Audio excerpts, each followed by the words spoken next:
guys, Mrs. C here with Cycle 1, Week 15.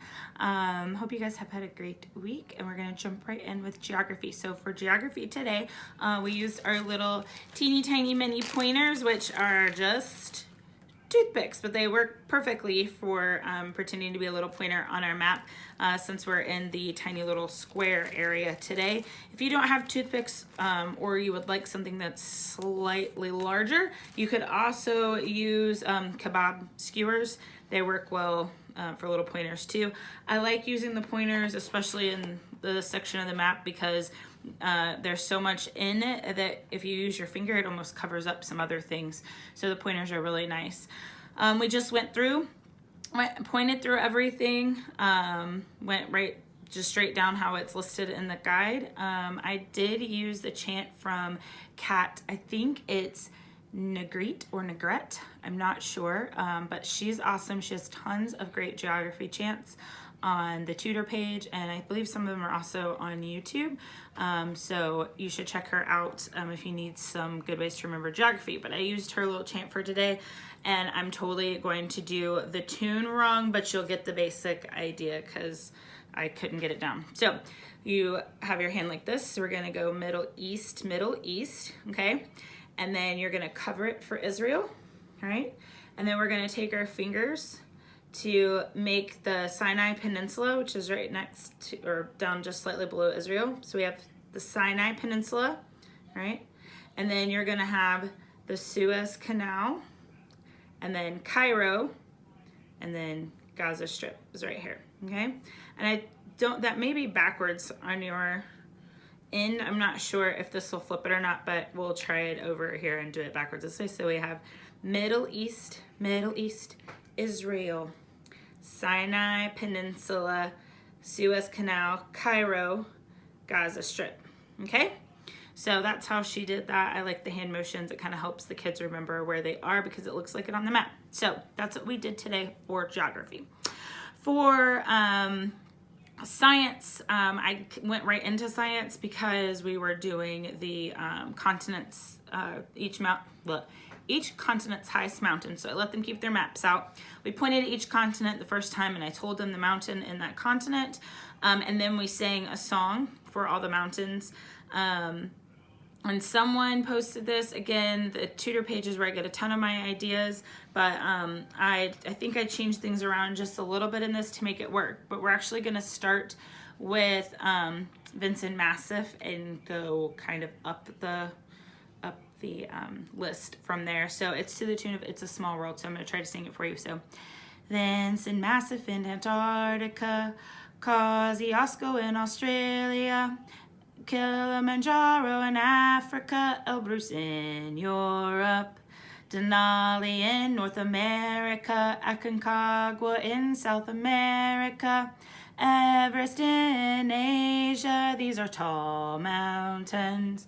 So that's the tune of the song that I sang. So you can see that I switched Elbrus and Kilimanjaro just because they fit better in the song. Again, the kids do not have to say these in a particular order. They just have to say all of them if they're going for memory masters.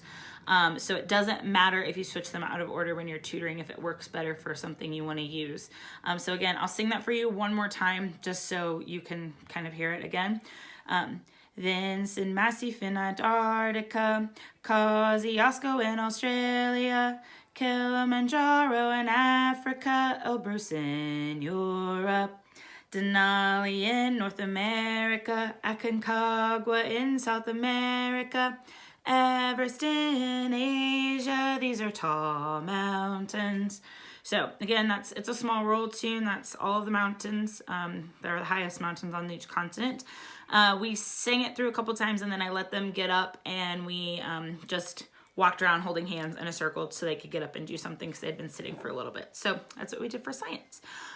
For Latin, we sat down from our circle and or in our circle, and we played Duck, Duck, Goose. They love playing this for Latin. And now that we really know the chants really well, it's very easy. So if you haven't heard me talk about Duck, Duck, Goose before, it's really easy. Have everybody sit in a circle, and you just tap the heads as you're singing through the chant. So we had I almost started singing the wrong one. I am I am and you're tapping the heads as you sing it around there. My brain is starting to shut down. Sorry, guys. So we do that, and one time around, the end, like the goose part, is singular, first declension, and whoever's head is tapped on shun is who gets up and runs around. And then you run around, sit down, and then you do the plural. So I, arm, is, us, is, and you go around, and then again, whoever is tapped on plural, first declension, that's who gets up and runs around. So usually we only have time to do it like for half of the class. So because these repeat for 2 weeks, I have 8 kids in my class. So 4 of them get to do it 1 week, and then next week another 4 will get to do it. So everybody gets a turn, and they've all seemed to be pretty good about that. So that's what we did for Latin this week. For math, I kind of cheated and used what I was gonna do last week, but we had a snow day, so I just did it this week. But you know, even if you did it last week, you can do it again this week.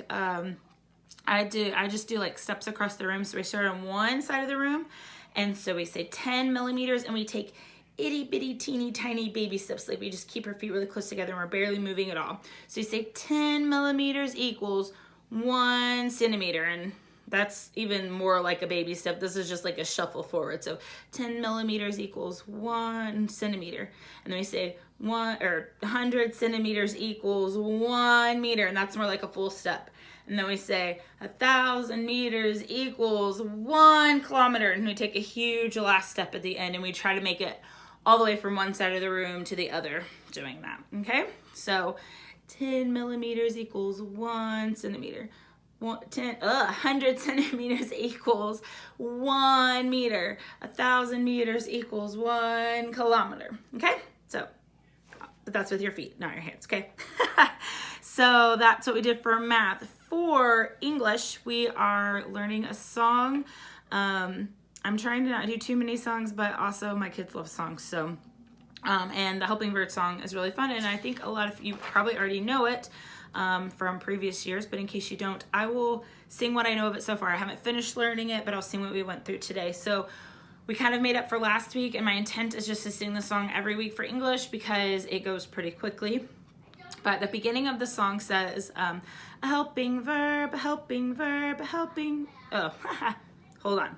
A helping verb helps another verb assert action, being, or existence. A helping verb makes lots of sense. The helping verbs are do, does, did. And that's what we learned for today.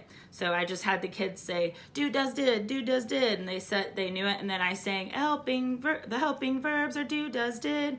And then I'd say, the helping verbs are, and let them finish do, does, did. So we'll keep adding verbs to that for the rest of the helping verbs. And I think it even includes some of the helping and linking verbs, but that's the song that we're going to learn for helping verbs. So for history, we had Prince Henry of Portugal this week. We did some hand motions for that. So we're gonna have in the 1400s, and then we're gonna make an H for Henry, and just like we do for all of our royalty, we're gonna put the sash, so an H sash for Henry, and then we're gonna make a P for Portugal. A P, what I tell my kids is like the peace sign, but your thumb is touching your middle finger. So we're gonna throw up a peace sign for Portugal.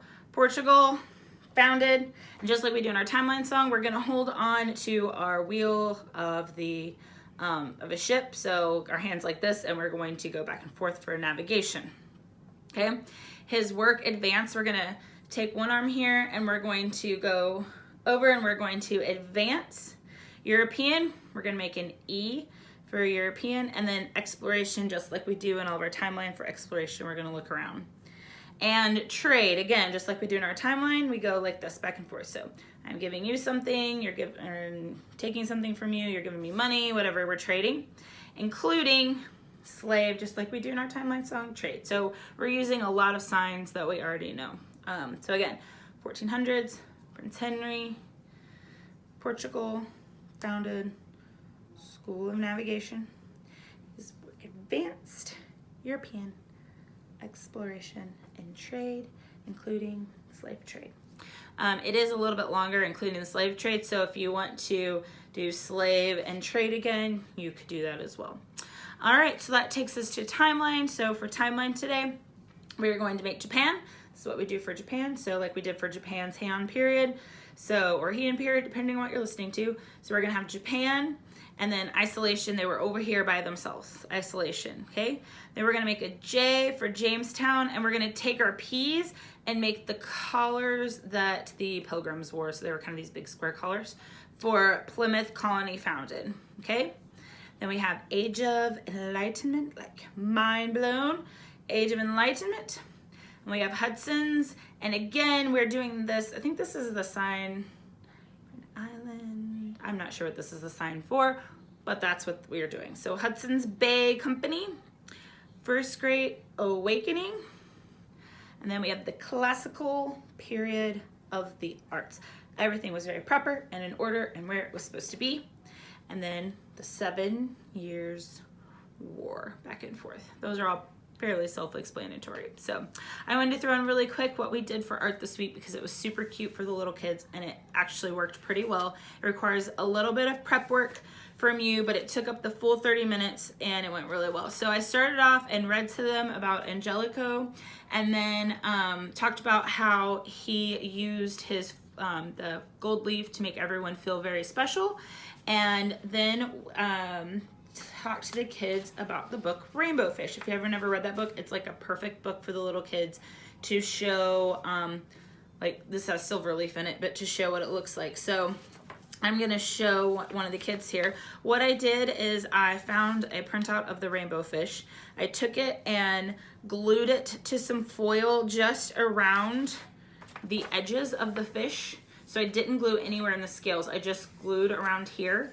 And then I had some of my parents, we flipped science and art today so that our plaster of Paris could dry longer. I had some of them help me cut it out during presentation, but we went through and we cut out scales and we just gave kids a random scale. So like this one has different scales on it than the other ones. So then while I was talking to them about Angelico, they were trying to match where their scales went, kind of like you would a puzzle piece, trying to fit where that went on there. And then while I read to them the story of the rainbow fish, they colored in their rainbow fish. If you don't know the story of the rainbow fish, it's a fish that has really pretty scales. He doesn't want to share, and then he realizes that he needs to share and that sharing makes him feel really good. So it's a really sweet story for little kids. And then they made their own rainbow fish, and you can see they turned out so super cute, I thought. And then when they were done, the adults and some of the kids cut too if they were able to, but we cut out the fish and just glued them on this paper. But I thought they turned out really super cute. The kids just did a really good job. They all look different. I love that all of their art looks different, and it's all special. So anyway, all right guys, well, I hope you have an awesome week, and I will see you back next week with week 16. Bye.